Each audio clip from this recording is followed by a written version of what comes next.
मन चंगा तो कठौती में गंगा। आइए जानते हैं संत रविदास जी ने क्यों कही ये उक्ति और क्या है इसका वास्तविक अर्थ।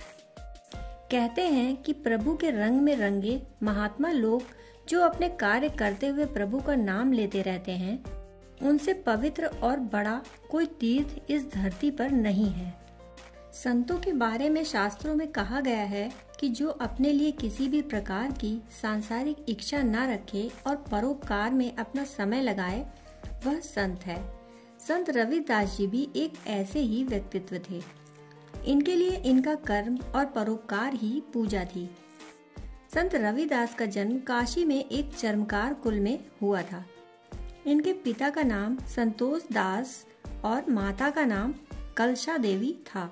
संत रविदास जी के कई दोहे और उक्तियां प्रचलित हैं जो आज भी जीवंत माने जाते हैं।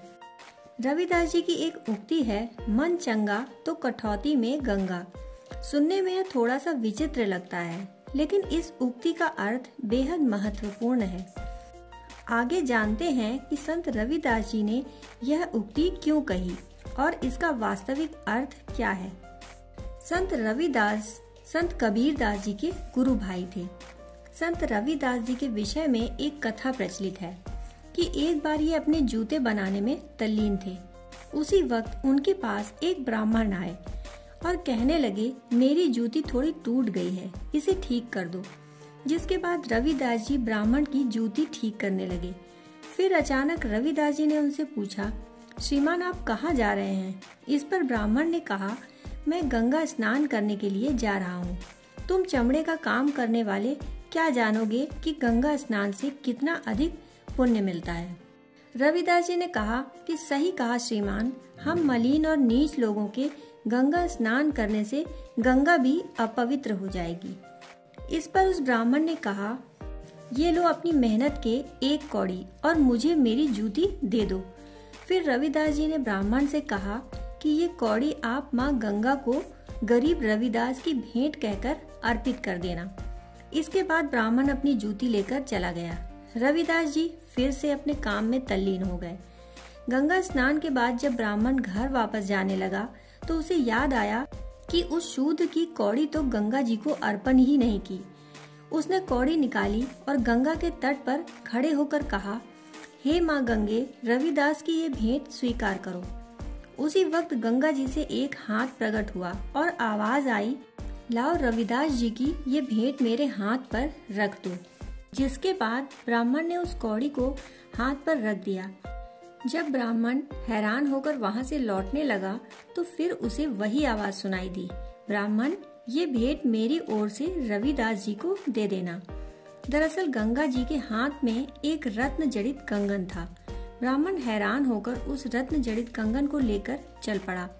जाते जाते रास्ते में उसने सोचा कि रविदास को क्या मालूम कि माँ गंगा ने उसके लिए कोई भेंट दी है। ब्राह्मण सोचने लगा, अगर ये रत्न जड़ित कंगन मैं रानी को भेंट दे दूं तो राजा मुझे माला माल कर देंगे। वह राज दरबार पहुंचा और रानी को भेंट स्वरूप वह कंगन दे दिया। रानी वह कंगन देखकर बहुत खुश हुई। इधर ब्राह्मण अपने मिलने वाले इनाम के बारे में सोच ही रहा था कि रानी ने अपने दूसरे हाथ के लिए भी वैसा ही कंगन लाने की फरमाइश राजा से कर दी। राजा ने ब्राह्मण से कहा, मुझे इसी तरह का दूसरा कंगन चाहिए। इस पर उस ब्राह्मण ने कहा कि आप अपने राज जौहरी से इसी तरह का दूसरा कंगन बनवा लें। तभी जौहरी ने राजा को बताया कि इसमें जड़े रत्न इतने कीमती हैं कि वह राजकोष में भी नहीं है। इस पर राजा को क्रोध आ गया। उसने ब्राह्मण से कहा कि यदि तुम दूसरा कंगन लाकर नहीं दे सके तो तुम्हें मृत्यु दंड मिलेगा। यह सुनकर ब्राह्मण की आंखों से आंसू बहने लगे। फिर उसने सारी सच्चाई राजा को बता दी।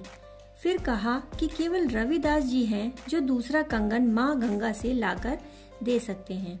राजा को इस बात पर विश्वास नहीं हुआ। वह ब्राह्मण के साथ संत रविदास जी के पास पहुंचा। वहां रविदास जी अपने काम में हमेशा की तरह तल्लीन थे।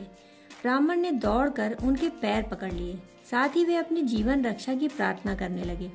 रविदास जी ने जब ब्राह्मण के जीवन दान की प्रार्थना राजा से की, तब राजा ने उनसे उस ब्राह्मण के जीवन दान के बदले दूसरा कंगन मांग लिया। तब संत रविदास जी ने वहीं एक बर्तन से जल लिया और माँ गंगा से प्रार्थना करने लगे। तभी उसी बर्तन में एक दूसरा कंगन प्रकट हुआ। राजा यह देखकर बहुत हैरान हुआ। इसके बाद संत रविदास ने कहा, मन चंगा तो कठौती में गंगा। कहते हैं कि प्रभु के रंग में रंगे महात्मा लोग जो अपने कार्य करते हुए प्रभु का नाम लेते रहते हैं, उनसे पवित्र और बड़ा कोई तीर्थ इस धरती पर नहीं है। दोस्तों, कहानी सुनने के लिए आपका बहुत बहुत आभार।